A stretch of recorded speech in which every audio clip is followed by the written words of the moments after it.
আসসালামু আলাইকুম ভিউয়ার্স, কেমন আছেন সবাই? আশা করি ভালো আছেন। বন্ধুরা, আজকে যে ভিডিওটা শেয়ার করব সেটা হচ্ছে সোশ্যাল মিডিয়ায় ঢুকলেই দেখা যাচ্ছে পাবজি এবং ফ্রি ফায়ার না, কেউ বলছে পাবজি এবং ফ্রি ফায়ার খেলা হারাম, কেউ বলছে হালাল। সো এই সম্পর্কে আজকের ভিডিওটা তুলে ধরবো। এই ভিডিও দেখলে আপনারা সম্পূর্ণভাবে ক্লিয়ার হয়ে যাবেন যে পাবজি এবং ফ্রি ফায়ার খেলা জায়েজ আছে কি না। আজকের ভিডিওতে কথা বলবে ডক্টর জাকির নায়েক থেকে শুরু করে বাংলাদেশের বড় বড় ইসলামিক স্কলার এবং বড় বড় বক্তারা বলবে যে পাবজি ফ্রি ফায়ার খেলা যাবে কি না। সো আজকের ভিডিওটা দেখলেই আপনারা সম্পূর্ণভাবে ক্লিয়ার হয়ে যাবে। তো ভিডিওটা শুরু করার আগে ছোট্ট একটা রিকোয়েস্ট, আপনি যদি আমার চ্যানেল নতুন হয়ে থাকেন অবশ্যই সাবস্ক্রাইব করুন এবং পাশে থাকা বেল আইকনটা বাজিয়ে দিন। সো চলুন ভিডিওটা শুরু করি। কম্পিউটার অথবা মোবাইল গেম খেলা কি জায়েজ আছে? মোবাইলে গেমস খেলা এটা একজন মুমিনের জন্য জায়েজ হতে পারে না। ইসলাম যে কোনো বিষয়ে হুকুম দেওয়ার আগে মোটিভটা নিয়ে চিন্তা করে। কেন? এটাকে বলা হয় মাকাসিদুশ শরিয়া। ইসলাম যদি কখনো কোনো কিছুকে হালাল করে তাহলে তার পেছনে কারণ আছে, আর যখন হারাম করে তার পেছনেও কারণ আছে। মোবাইলে যদি আপনি সময় পাস করার জন্য গেম খেলেন তো মনে রাখা উচিত রাসূল করিম সাল্লাল্লাহু আলাইহি সাল্লাম বলেছেন, মিন হুসনি ইসলামিল মারই তারকু মা লা ইয়ানি। একজন মুসলিমের ইসলাম তখনই সৌন্দর্যমণ্ডিত হবে, মানসম্মত হবে যখন তিনি অনর্থক কাজ থেকে, অনর্থক কথা থেকে, অনর্থক বিষয় থেকে তিনি নিজেকে বাঁচিয়ে রাখবেন। আল্লাহ সুবহানাহু ওয়া তাআলা কোরআনে কারীমে সূরা মুমিনুনের একেবারে শুরুতে বলেছেন 18 নম্বর পারায়, কদ আফলাহাল মুমিনুন আল্লাযীনা হুম ফি সলাতিহিম খাশিউন। ওই সকল ঈমানদাররা সফলকাম হয়ে যাবেন যারা তাদের সালাতে খুশু অবলম্বন করেন। এবং আল্লাহ সুবহানাহু ওয়া তাআলা এখানে মুমিনের কয়েকটা গুণের ভিতরে একটি গুণ উল্লেখ করেছেন, ওয়াল্লাযীনা হুম আনিল লাগবি মুরিদুন, যারা অনর্থক বিষয় থেকে বেঁচে থাকেন, নিজেকে বাঁচিয়ে রাখেন। মোবাইলে গেমস খেলা এটা একটি অনর্থক কাজ। এর কোনো দুনিয়াবি বা অখরবি বা পরকালীন কোনো কল্যাণ নিহিত নেই। বিধায় একজন মুমিন তিনি অযথা মোবাইলে গেমস খেলে সময় নষ্ট করবেন না। অনেক গেম আছে যেগুলো আমাদের মধ্যে আসক্তি তৈরি করছে। এমনকি শুধু শিশু নয়, কিশোর, তরুণ, বড়দের মধ্যে একটা আসক্তি তৈরি করছে।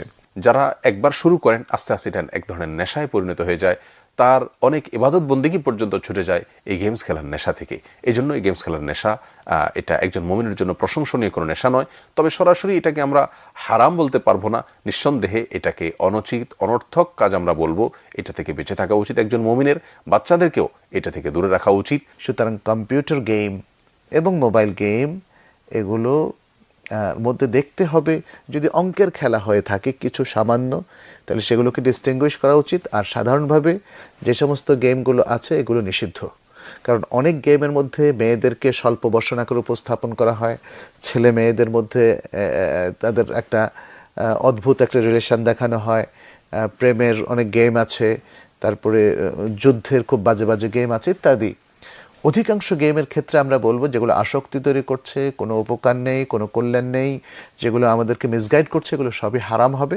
বেশিরভাগ গেমসগুলোই এখানে শুধুমাত্র মারামারি, কাটাকাটি, প্রতিহত করা এবং ধ্বংস করা এর চর্চা হয়। সেটা যদিও খেলার ছলেই হচ্ছে, এটা মানুষের মানসিকতার উপরে প্রভাব বিস্তার করে এবং একজন মানুষ আস্তে আস্তে আস্তে আস্তে আস্তে রুক্ষ এবং বদমেজাজি হয়ে ওঠে এবং আক্রমণাত্মক হয়ে ওঠে। ছোট ছোট বাচ্চাদেরকে যদি আমরা দেখি তাহলে দেখব আজকাল বাচ্চারা এমন সব খেলনা পছন্দ করে যে খেলনাগুলো মানুষের জীবন হানি করে, পিস্তল, অন্যান্য ইত্যাদি। কেন? এর কারণ হলো তারা যে গেমসগুলোতে সারাদিন নিমগ্ন থাকে, এই গেমসগুলো বেশিরভাগই হলো মারামারি, কাটাকাটি, অর্থাৎ অন্যকে শেষ করো, ধ্বংস করে ফেলো, বাস এই শিক্ষা শুধু তারা গেম থেকে পায়। এই জন্য এগুলো তৈরি করাটাও হারাম, এগুলো মার্কেটিং করাটা হারাম, এগুলো বিক্রি করাটা হারাম, এবং এগুলো যারা তৈরি করছেন সেই প্রতিষ্ঠানে আমাদের জন্য চাকরি করাটাও মোটেই সঙ্গত নয়। কোনো কিছু হারাম হলে সেখানের সাথে সম্পৃক্ত হওয়াটাও হারাম হবে। অতএব আমাদের সাবধান থাকা উচিত। মোবাইলের যত গেমস আছে এবং অন্যান্য ডিভাইসের যত গেমস আমরা খেলে থাকি সেগুলো থেকে একজন মুমিন নিজে এবং নিজের বাচ্চাদেরকে বাঁচিয়ে রাখা উচিত। ফিজিক্যাল যে সমস্ত খেলা আছে সেগুলোর দিকে আমরা অগ্রসর হতে। Mannan Ahmed Sheikh from Kashmir, India. There is a very popular video game known as PUBG, PUBG, that is spreading all over the world. And it has nowadays become an addiction to all people, that everyone plays it continuously every day. Everyone plays it continuously every day. MashaAllah. Recently, the new updated version of this video game came out in which a person has to glorify idols in the game to gain weapons and power. Is it haram or shirk to play this kind of game, or is it okay if any Muslim plays this kind of game in which we have to glorify idols? As far as video games are concerned, there is a revolution in the past few years and past few decades. I remember when I was a teenager, maybe about 35 years back, there were video game parlors where we had to pay some money and we could, for a few minutes, maybe drive a car. So those sort of video games which were there 30, 35 years back, not that I was a fan of video games, but I did play a few times in my life. So those are games which is for entertainment, and I feel there is no problem at all. But in the passage of time, today we find that there is a revolution and there's a lot of changes that have come. And when you read articles about the video games, unfortunately, most of these video games, they are haram. The reason is that many of these video games, they are mixed with elements which are prohibited in Islam. I'll give you a few examples. For example, there are video games in which there is a lot of killing. And the more number of people you kill, the more marks you get and you become a winner. Some of the killings are unnecessary, it's murder. And murder in Islam, killing any innocent human being, is the second major sin in Islam. There are some video games which glorify witchcraft, which is the third major sin in Islam. There are some video games which are attacking Islam. And the video game says that if you bomb Makkah, then you get 1,000 points. If you bomb Medina, then you get 500 points. And there are some games which show that there is a non-Muslim country fighting with a Muslim country, and the Muslim country is normally the weaker country, and if you defeat the Muslim country, you win the game. So these sorts of games which are belittling Islam and are criticizing Islam and against the principle of Islam, all these are haram. There are many video games in which there is nudity. You have games in which there is gambling. You have games in which there is drinking of alcohol. So all these things are haram. Even though you may not be drinking yourself physically, but virtually, if it is involving a haram activity, that game is haram. It takes the children away from Islam. And unfortunately, there are many Muslim parents who willingly buy such games for the children. They don't scrutinize whether the game is right or wrong. They say, oh, bacha hai, kid hai, what's the problem? He's not drinking. What's the problem? He's not killing anyone. That's just in a game. These parents are actually taking the children away from Islam. They are ruining their life. If anyone will be responsible, it's not the child, it's the parents. So this game PUBG surely is haram. Previously there are many fatwas that it's haram. Now after the new version where there is glorifying the idols, including idol worship, it's totally haram, and I request the Muslim parents and the Muslim children, stay away from it and don't play this. দেখতে পাচ্ছেন যে পাবজির new যে আপডেটটা রয়েছে আমরা সেখানে চলে এসেছি এবং এখানে দেখতে পাচ্ছেন যে একটা কাবার মতো একটা ছবি, অনেকটা এখানে কাবার মতো একটা শেপ আনা হয়েছে এবং এখানে বিভিন্ন মূর্তি এবং এটা ছাড়া আরও বিভিন্ন মূর্তি আছে এই আপডেটে। তো আপনারা দেখতে পারবেন যে এই যে ম্যানটা, অর্থাৎ এটা তো একটা মানুষের মতোই, যে খেলতেছে সে হয়তো এই ম্যানটা নিয়ে অ্যাডভেঞ্চার মোডে খেলতেছে। তো এটা কিভাবে শিরক করে, কিভাবে মূর্তি পূজা করে এই গেমের মাধ্যমে একটু পরে দেখতে পারবেন। সো আমি গেমটা প্লে করি এখন। এটা এখন নাচানাচি করতেছে, একটু পরে দেখবেন যে এটা মানে আসলে কীভাবে মূর্তি পূজা করে। এবং বেশ কিছু বিষয় আমাদের অবশ্যই সতর্ক থাকতে হবে, কেননা আমরা হচ্ছি মুসলিম। তো মুসলিম হিসাবে আমাদের অবশ্যই সতর্কতা অবলম্বন করতে হবে এই সমস্ত মূর্তি পূজার বিরুদ্ধে। তো এই ম্যান যেটা আছে মানে প্লেয়ারটা, এটা একটু পরেই মূর্তি পূজা শুরু করবে। এটা দৌড়িয়ে যাচ্ছে মূর্তি পূজা করার জন্য, দেখেন এখনই হয়তো শুরু করবে। হ্যাঁ, এই যে মূর্তি পূজার একটা করে শেপ করে, মানে এর কাছে মাথা নত করা আর কি, একটা এরকম মানে মূর্তির কাছে মাথা নত করা। তো আবারও দেখতে পারবেন যে এখন এই যে আবার করতেছে, হ্যাঁ, এই যে এটাকে মানে একটা প্রণাম করা বা সেজদা করা বা হচ্ছে একে এমন ভক্তি দেওয়া যেটা আসলে ইসলামে জায়েজ না। তো এইখানে দেখবেন যে আবার এই কাজটা করবে, এবার একদম মানে টোটালি মূর্তি পূজার মতো অবস্থা করেছে।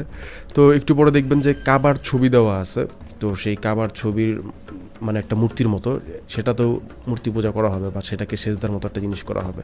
এই যে দেখেন একটা কাবার মতো ছবি, তো এটাকে দেখেন কিভাবে সেজদা করা হচ্ছে বা এর নিচে মাথা নত করা হচ্ছে। কিন্তু মুসলিমরা কিন্তু কখনো কাবাকে সেজদা করে না, মুসলিমরা আল্লাহকে সেজদা করে। তো এখানে যেটা বোঝানো হচ্ছে যে একটা মূর্তি সে কাবাকে ধরে রেখেছে, তাকে সেজদা করা হচ্ছে, এই ধরনের একটা বিষয়কে ইঙ্গিত করা হচ্ছে।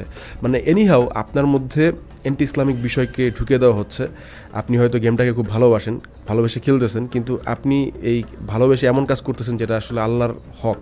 তো এখানে দেখেন এই যে কাবার ছবি, তো সেই কাবার ছবিতে একটা মূর্তি ধরে রেখেছে কাবাটাকে, এরকম একটা শেপ এনে তো এটাকে আবার সেজদা করা হচ্ছে। সো বুঝতেই পারতেছেন যে এটা আসলে কতটা ডেঞ্জারাস একটা বিষয়, যে আপনি মূর্তি পূজা করতেছেন, আপনি আল্লাহ বাদে অন্য কারো ইবাদত করতেছেন। যেখানে আল্লাহ পাক পবিত্র কোরআনে সূরা নিসার 48 নম্বর আয়াতে বলেছেন, 4 নম্বর সূরার 48 নম্বর আয়াতে, যে আল্লাহ কখনো শিরকের গুনাহ ক্ষমা করেন না। যে আল্লাহর সাথে শিরক করে সে অবশ্যই মহাপাপ রচনা করে। এবং এছাড়া আপনি যদি এই গেমটা, অনেকে বলতেছে যে এই আপডেটটা বাদ করে দেওয়া হয়েছে, অর্থাৎ এই যে আপডেটটা, এটা যেটা আপনারা দেখতে পাচ্ছেন এটা এখন নেই, এটা পাবজি থেকে ব্যান করে দেওয়া হয়েছে। তারপর আমি বলবো যে এই গেমটা তারপর আপনি খেলতে পারবেন না। কেন জানেন?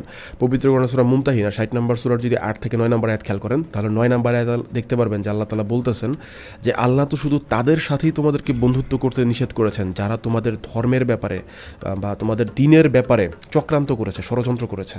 তো আমরা দেখতে পাচ্ছি যে এই গেমটা তারা আমাদের ধর্মের ব্যাপারে, দ্বীন ইসলামের ব্যাপারে এখানে একটা ষড়যন্ত্র করতেছে যে কীভাবে এদেরকে মূর্তি পূজার দিকে ধাবিত করা যায়। সো ওই আয়াতের পরিপ্রেক্ষিতেও এটা আপনার জন্য স্পষ্টভাবে হারাম, কারণ আল্লাহ পাক বলতেছেন যে আল্লাহ নিষেধ করেছেন এটা। হ্যাঁ, সো আরও বিভিন্নভাবে দলিল দেওয়া যায় সূরা লোকমানের 31 নম্বর সূরা 6 নম্বর আয়াত থেকে, যে আমি যেটা কয়েকদিন আগেও বলেছিলাম যে গান বাজনা হারাম। তো এই গেমসের মধ্যে অনেক ধরনের মিউজিক, অনেক কিছু ব্যাপার স্যাপার আছে, হ্যাঁ, যেগুলো আসলে কোনোভাবেই মানুষকে ভালো কিছুর দিকে ডাইভার্ট করতেছে না। পাশাপাশি এই গেমটা আপনাকে কন্ট্রোল করতেছে। এটা ইলুমিনাতির আরও অনেক সাইন সিম্বল ছিল, আপনারাও দেখেছেন, অনেক আগে অনেক কথাবার্তা হয়েছে এগুলো নিয়ে। সো এনিও আপনি যদি সব মিলিয়ে চিন্তা করেন, আপনাকে এটা ছেড়ে দিতেই হবে, কারণ এখানে শিরকি ব্যাপার স্যাপার ঢুকে গিয়েছে। আর আল্লাহ তাআলা শিরকের গুনাহ মাফ করে না। এই শিরক হচ্ছে সেই জিনিস যার জন্য একজন মানুষ চিরকাল জান্নাতে থাকবে, আর বা যার জন্য চিরকাল জাহান্নামে থাকবে। অর্থাৎ শিরকের গুনাহ যে করবে সে চিরকাল জাহান্নামে থাকবে, আর যে শিরক করবে না সে এমনই একজন মানুষ একসময় না একসময় অনেক পাপ করলেও সে আল্লাহর রহমতে জান্নাতে যেতে পারবে। সো এখন চিন্তা করার দায়িত্ব হচ্ছে আপনার। প্রশ্ন করেছেন, পাবজি ও ফ্রি ফায়ার নামে দুটি জনপ্রিয় গেম রয়েছে যেগুলো আমাদের তরুণদের মধ্যে এক ধরনের আসক্তির সৃষ্টি করছে। এমনকি সোশ্যাল মিডিয়াতে দেখা যায় এই সকল গেমের আসক্তির কারণে অনেক বড় দুর্ঘটনা ঘটছে। কেউ কেউ দাবি করছে এই সকল গেমসগুলোর সাথে ইলুমিনাতির সম্পর্ক রয়েছে। এখন আমাদের মুসলিমদের কি এ সকল গেমস খেলা জায়েজ আছে? এই হলো প্রশ্ন। পাবজি এবং ফ্রি ফায়ার নামে বা ইত্যাদি এই জাতীয় অনেক গেমস যেগুলো এখন এগুলো নতুন নতুন তৈরি হচ্ছে এবং বিভিন্ন মিডিয়াতে, অনলাইনে, সোশ্যাল মিডিয়া সহ বিভিন্নভাবে এই সকল গেমসগুলো ছড়িয়ে পড়ছে এবং আমাদের তরুণ, কিশোর এবং যুবকরা এগুলোতে ব্যাপকভাবে আসক্ত হয়ে পড়ছে। অবশ্যই এই ধরনের অহেতুক কাজ, সন্দেহাতীতভাবে বলা যায় এই গেমসগুলো অহেতুক কাজ। অহেতুক কোনো কাজে এভাবে আসক্তি, এটি ইসলামের মূল চিন্তা, ইসলামের মূল শিক্ষা পরিপন্থী। এছাড়াও আরও অনেক এর মধ্যে ক্ষতির দিক রয়েছে। এই আসক্তি থেকে আস্তে আস্তে এক পর্যায়ে নানা ধরনের অপরাধে সংঘটিত হয়ে যাওয়ার, নানা ধরনের আত্মাহুতি সহ ভয়ঙ্কর কোনো পরিণামেরও সম্ভাবনা এবং এই ধরনের ঘটনাগুলো সংঘটিত হচ্ছে। কাজেই কোনো মুসলিম তরুণ, যুবক অথবা কোনো কিশোরের জন্য এই ধরনের আসক্তিতে লিপ্ত হওয়ার কোনো সুযোগ ইসলামী শরীয়তের মধ্যে নেই। অভিভাবকদেরও কর্তব্য এবং করণীয় হলো এই ধরনের আসক্তি থেকে এবং এই ধরনের অহেতুক সময় ক্ষেপণকারী, সময় নষ্টকারী এই ধরনের অহেতুক কার্যকলাপ থেকে নিজেরা এবং নিজেদের সন্তান সন্ততি তাদেরকে এর থেকে বিরত রাখা সকলের কর্তব্য। ধ্বংস করতেছে, পড়াকে নষ্ট করে দিতেছে, ঘুমটাকে হারাম করে দিতেছে। পাবজি গেম নামক একটা গেম বের হয়েছে বলে নাউজুবিল্লাহ। এই যুবকের, অনেক যুবক আছে, ক্লাস অফ কেনাল না কি যেন একটা গেম ছিল আগে, শুনেছেন আপনারা? সর্বদলীয় মানুষ এটা খেলতো। বর্তমানে গেমও যুবকদের নষ্ট করতেছে। পাবজি গেম নামক একটা গেম বের হয়েছে, এর মধ্যে এমন সিস্টেম, এই গেমটা 2 জন 4 জন করে দল বের হবে। মনে করেন যে রিয়েল 100 জন মানুষ গেমের ভিতরে নামবে। এই 100 জন মানুষের ভিতরে গুলি মারামারি করে যারা যেই দল শেষ পর্যন্ত বেঁচে থাকতে পারবে তারা বিজয়ী হবে। এই গেমের ভিতরে কথা বলা যায়। রাতের বেলায় খুলনার শহরে বিভিন্ন বিল্ডিং থেকে শোনা যায় এই থর থর থর থর, এই গুলি কর, গুলি কর, এই এনিমি আসছে। কিরে রাতের বেলা তো একদিন সে ভয় পাওয়ার কায়দা, যে কি অবস্থা, মানে আমার বিপক্ষ যারা এনিমি কি মানে মানুষ, বিপক্ষ মানুষ, তা যখনই মনে করেন গেম খেলতেছে হঠাৎ করে যদি শত্রু বাহিনী সামনে আছে চিৎকার মারে ওঠে না, কানের ভিতর যদি হেডফোন থাকে, সামনে যদি মোবাইল থাকে, নিস্তব্ধ, খুলনা শহর একেবারে ঠান্ডা, হঠাৎ করে এই এনিমি ধর ধর ধর রে মা। আবার একদিন একজন কয় কি, আমারে বাসা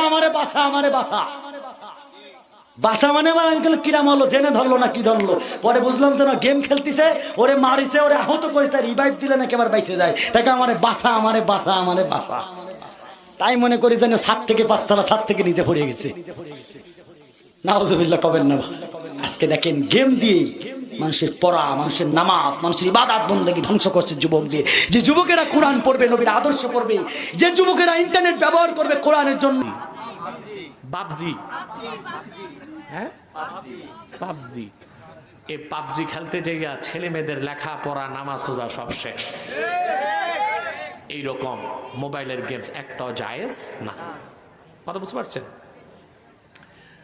তবে আপনি শরীর চর্চার জন্য ফুটবল খেলতে পারেন। হাদিসের আল্লাহ রাসূল সাল্লাল্লাহু আলাইহি ওয়াসাল্লাম ইরশাদ করেছেন, একটা লম্বা হাদিসের অংশ শোনাচ্ছি, ওয়াল হাউ ওয়াল আবু ফাইন্নী আকরাহু আইয়ারা ফি দীনিকুম গালিযা। তোমরা খেলাধুলা করো, আনন্দ করো, কারণ অহেতুক দিনের মধ্যে বাড়াবাড়িকে আমি পছন্দ করি না। এখন শর্ত কি? আপনি ফুটবল খেলতে পারবেন হাফ প্যান্ট পরে না, ফুল কাপড় পরে।